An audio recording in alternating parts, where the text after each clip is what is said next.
Assalamualaikum warahmatullahi wabarakatuh. InsyaAllah hari ini kita akan ulang kaji tajuk haji dan juga umrah secara pantas dan ringkas. Dari segi sudut ta'arif, kamu boleh hafal sendiri. Kemudian salah satu daripada rukun ialah al-istita'ah. Istita'ah ni kita kena ingat diri kita sendiri. Apa-apa kita kembali pada diri kita sendiri, iaitu kita kena ada 4 perkara. Yang pertama, duit. Nafkah, kita kena ada duit. Bukan saja untuk diri kita dan juga untuk ahli keluarga yang kita tinggalkan. Kemudian macam mana kita nak pergi Mekah? Kita kena ada kenderaan. Tak kiralah kenderaan tu berbentuk kita berjalan sendiri ke, naik kereta, naik unta dan sebagainya. Kita kena ada kenderaan. Bila dah ada kenderaan, mestilah kenderaan tu akan berjalan di atas jalan. Kena pastikan jalan tu selamat. Jadi kita dah ada 3 benda yang basic untuk mengerjakan haji. Akhir sekali kita perlu lihat pada kesihatan diri kita. Kenderaan, nafkah, itu semua kita boleh beli. Tetapi kesihatan tidak boleh dibeli. Jadi adakah bila kita sakit kita tak diwajibkan haji? Tidak, kita diwajibkan juga. Tetapi kita perlukan orang yang sihat untuk melakukan haji kita. Disebabkan itu adalah al-istita'ah bi ghairihi. Al-istita'ah bi ghairihi ni khas untuk mereka yang ada masalah kesihatan tetapi ada duit, dan juga orang yang diwajibkan haji padanya tetapi dia dah mati, tak sempat nak buat haji, dah mati. So dibolehkan kita mengambil orang lain untuk mengerjakan haji untuk kita. Yang dah mati tu warislah yang akan uruskan. Yang ketiga untuk khas untuk perempuan. Sebab apa? Perempuan ni dia Islam jaga sikit, sebab dia golongan ataupun perempuan ni dipelihara oleh syariat. So kemudian kita pergi perkara yang diharamkan. Perkara yang diharamkan ada 11. 2 khas untuk lelaki, 2 khas untuk perempuan. Yang lelaki, ingat, jangan pakai kopiah, jangan pakai baju berjahit. Perempuan pula, jangan pakai purdah, jangan pakai sarung tangan. So kalau dah terlupa dalam exam tu nak macam mana, ingat. Lelaki tak boleh pakai songkok, tak boleh pakai berjahit. Perempuan jangan macam Nilofa. Maksudnya jangan pakai purdah dan juga pakai sarung tangan. Kemudian baki 3 hingga 11, maka lelaki dan perempuan berkongsi. Kamu boleh lihat di situ. Nombor 3 sampai nombor 8 tu haram ataupun tidak boleh dilakukan semasa tahallul awal. Once kamu dah dapat tahallul awal, boleh lakukan 3 sampai 8. Tak ada masalah. 1 sampai 8 1 sampai 8 boleh dilakukan. 9, 10, 11 jangan dilakukan melainkan kamu dah dapat tahallul sani. Kemudian kita pergi kepada rukun haji dan juga wajib haji. Rukun haji kalau kita tak lakukan, kita tinggalkan, maka tidak sahlah haji kita. Wajib haji kalau kita tinggalkan masih sah tetapi kena bayar dam. Dam apa?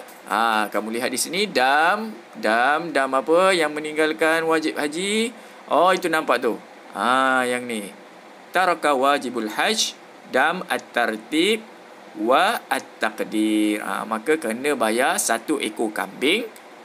Kalau tak ada kambing, seperti mana kita tahu, 1 ekor kambing sama dengan 1 daripada 7 bahagian lembu. So memadai 1 daripada 7 bahagian lembu dan juga unta. Kalau tak boleh, puasa 10 hari, 3 di Mekah, 7 hari di tempat tinggal kita. Kemudian kita sambung balik tadi. Untuk rukun haji, niat, wukuf Ustaz letak bawah sekali. Sebab apa? Sebab nak bezakan daripada rukun haji dan juga rukun umrah. Niat, wukuf, tawaf, sa'i, al-halqu. Daripada 6 tadi, 5 tadi adalah rukun umrah. Kita tolak wukuf sebab umrah mana ada wukuf. Kemudian untuk wajib haji ada 6. Niat, menjauhkan diri daripada perkara-perkara yang diharamkan. Apa perkara yang diharamkan? Yang di atas tadi tu, nampak? 1 sampai 11. Itulah maksud ijtinab mahzuratul ihram. Kemudian mabit di Muzdalifah, melontar jamrah kubra. Mabit di Mina, ramyul jamrat salasah, melontar jamrah 3. Bila nak lontar tu? Ayyam tasyrik, 11, 12, 13. Umrah pula 2 je. Daripada 6 ni 2 saja yang atas tadi, iaitu niat dan juga ijtinab mahzuratul ihram. Kemudian kita pergi ke dam. Dam.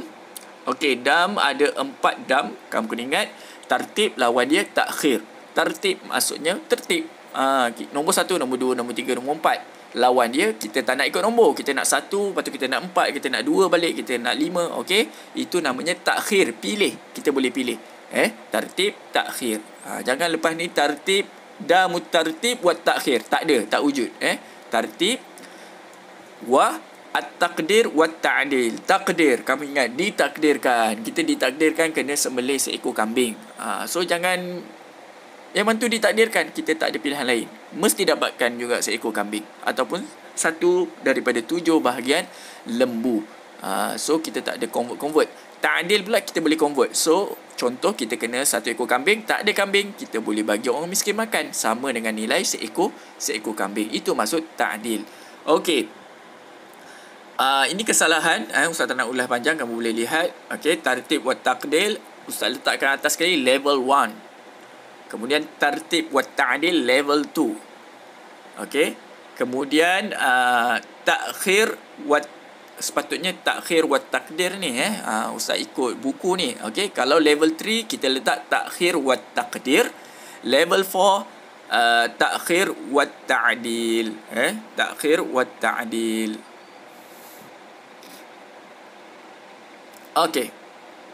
So level 3 yang ni kamu naik ke atas lah. Takhir wa takdir. Level 4 takhir wa ta'dil. Okey, kesalahan dia mudah saja kita nak susun. Untuk tartib wa takdir level 1 ada 6 perkara ni. Memang kena hafal lah. Okey, 6 kesalahan ni. Bukan kesalahan, 6 ini bukan kesalahan sebenarnya. Dia bukan satu kesalahan. Dia satu perbuatan. Fi'al kat situ. 6 perbuatan ni kita letak ke level 1. Kemudian level 2 dia terbahagi kepada 2. Yang pertama ihsar. Ihsar ni dia ringan sikit daripada al-jima' tadi. Ihsar ni maksudnya kita tak teruskan haji kita, maka kita kena seekor kambing. Tapi kalau kita jima', kamu bayangkan seseorang tu dia berjima' sebelum tahallul awal, maksudnya dia pakai ihram lagi, tak tukar baju lagi, pakai ihram, dia telah berjima', maka itu dia kena 7 ekor kambing. Dia terbalik. Kalau ihsar tadi 1 ekor kambing. Kalau berjima' tadi 7 ekor kambing bersamaan dengan 1 ekor lembu. Senang nak ingat macam ni je lah. Ihsar 1 kambing, jima' 1 lembu. Jadi kalau nak convert ke kambing kena 7 lah, sebab 1 bahagian lembu bersamaan dengan 1 ekor kambing. Okey, kemudian macam Ustaz cakap tadi, level 3 at-takhir wa taqdir. At-takhir wa taqdir ni dia level 3. Level 3 ni segala perkara-perkara yang diharamkan. Yang mana? Yang ni. Yang muharramatul ihram ni daripada nombor 1 sampai nombor 11. Cuma bahagian al-jima' dengan nombor 1 sampai nombor 10. Nombor 1 sampai nombor 10 itu semua kita letak ke level 3. Level 3. Cumanya jima' tadi kita kena tengoklah, kalau dia qabla tahallul awal dia di level 2. Kalau ba'da tahallul awal maka dia di level 3. Okey. Cuma nikah ni tak ada. Nikah ni dia tak kena dam. Cuma nikah tadi tidak sah. Maknanya siapa yang nikahkan orang, dia tak dikenakan dam, tapi dan haji dia sah. Cumanya nikah tadi ataupun akad nikah tadi tidak sah. Okey. Macam Ustaz cakap tadi, level 3 kita longgokkan segala yang perkara yang diharamkan. Kemudian kita pergi ke level 4. Level 4 iaitu at-takhir wa ta'dil. At-takhir wa ta'dil ni dia berkenaan dengan nature. Nature ni maksudnya apa? Maksudnya pokok, binatang. So maka kita letak ke at-takhir wa ta'dil. Okey, selesai dam, kita pergi ke ini perjalanan haji. Perjalanan haji daripada niyatul ihram. Okey, mula-mula kamu kena ingat dah niat. Okey, kemudian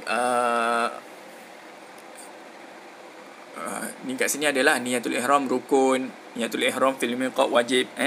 Kita niat rukun, tapi niat di miqat wajib. Maknanya siapa yang berniat tapi bukan di miqat, sah haji dia, tetapi dia kena bayar dam. Okey, kemudian nampak tu, ada matahari. Matahari tu maksudnya tulu'ul fajr. Wukuf bi Arafah. Ingat flow dia, niat, kemudian kita wukuf di Arafah, kemudian mabit bi Muzdalifah. Lepas pergi Muzdalifah, daripada Arafah tu kita pergi Muzdalifah. Lepas Muzdalifah kita pergi ke mana? Untuk melontar, kita pergi ke Mina lah. Ramyul Jamratul Kubra. Lepas melontar jamrah, kita pergi bercukur ataupun potong rambut. Kemudian dapatlah tahallul awal. Nampak kat situ? Bila dah dapat tahallul awal, kita pergi pula tawaf. Tawaf ni bila dah tahallul awal boleh pakai baju seluar macam biasa. So buat tawaf. Lepas tawaf kita pergi ke Mina balik. Pergi ke Mina buat apa? Untuk melontar Ramyul Jamrat Salasa. Okey, itu flow dia. Okey, ini ringkasan untuk pembahagian ifrad, qiran dan juga tamattu'. 3 jenis haji. Kalau kamu lihat di situ, nombor satu ifrad dan juga qiran ni dia sama sahaja. Dia sama sahaja sebab apa? Sebab qiran ni dia menggabungkan di antara haji dan juga umrah. So dia macam ifrad lah, cumanya dia kena bayar dam. Okey, untuk nombor 1 ifrad dan juga qiran sama, tamattu' lain. Sebab apa? Sebab kalau nombor 1 ni ifrad dengan qiran, dia niat ihram haji. Ingat, dia niat ihram haji sebab dia nak buat haji dulu. Tamattu' pula dia niat ihram untuk umrah sebab dia nak buat umrah dahulu. Kemudian nombor 2, dua-dua bertawaf juga. Kalau ifrad dan juga qiran, tawaf, tapi tawaf tu apa? Tawaful qudum, bukan tawaf umrah. Tamattu' pula dia tawaf juga, tapi dia tawaf apa? Tawaf umrah, bukan tawaf qudum. Okey. Kemudian yang ketiga, sa'i. Sa'i untuk haji. Option 1. Maksud apa option 1? Maksudnya time ni nombor 3 ni, orang yang buat ifrad dan juga qiran, dia boleh nak sa'i ataupun dia nak hold dulu. Dia tak nak sa'i dulu pun boleh juga, tak ada masalah. Tetapi orang yang buat tamattu', dia kena sa'i sebab dia tengah buat umrah ni. Tadi dia dah tawaf, sekarang nombor 3 dia nak sa'i. Nombor 4 dan juga nombor 4, ifrad dan juga qiran, mereka tak buat apa-apa. Sebab apa? Sebab mereka tunggu sahaja untuk wukuf. So tunggu sajalah, mereka tak buat apa-apa.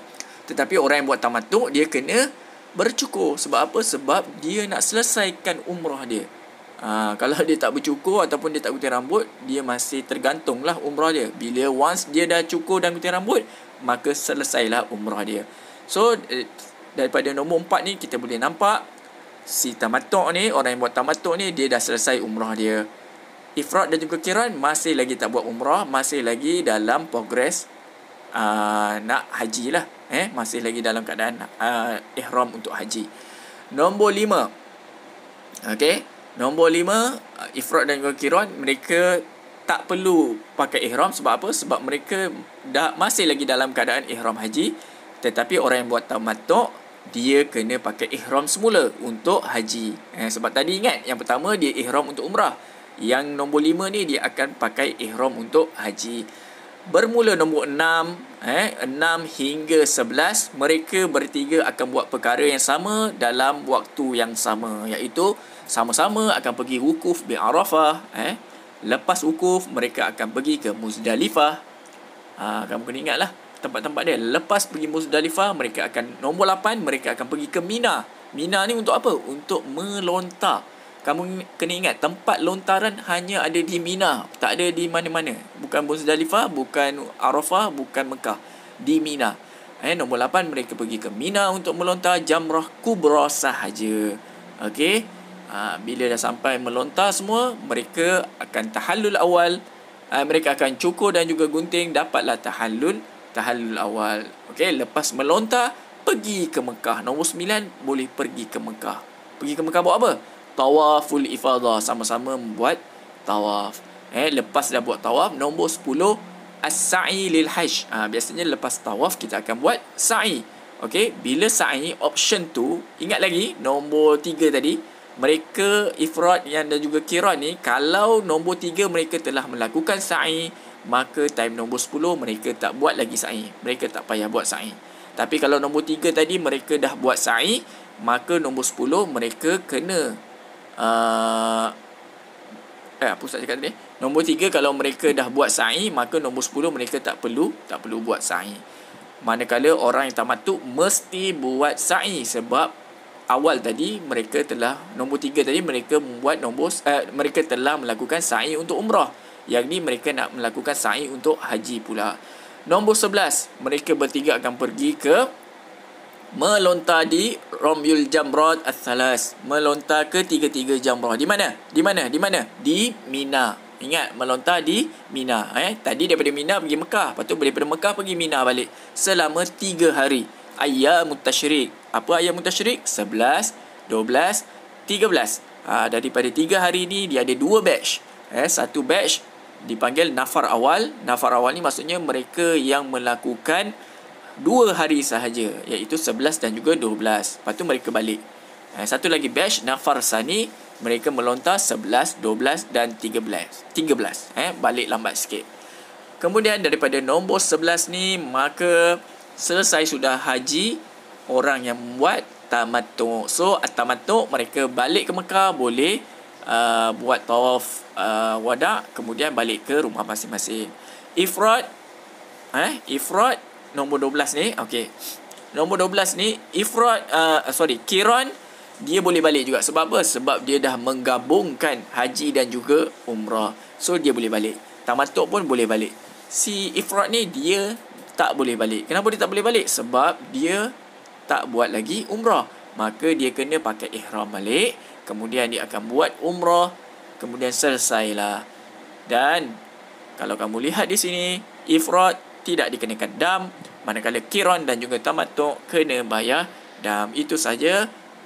Allah Ta'ala. Semoga kalau ada yang tak faham boleh tanya. Assalamualaikum warahmatullahi wabarakatuh.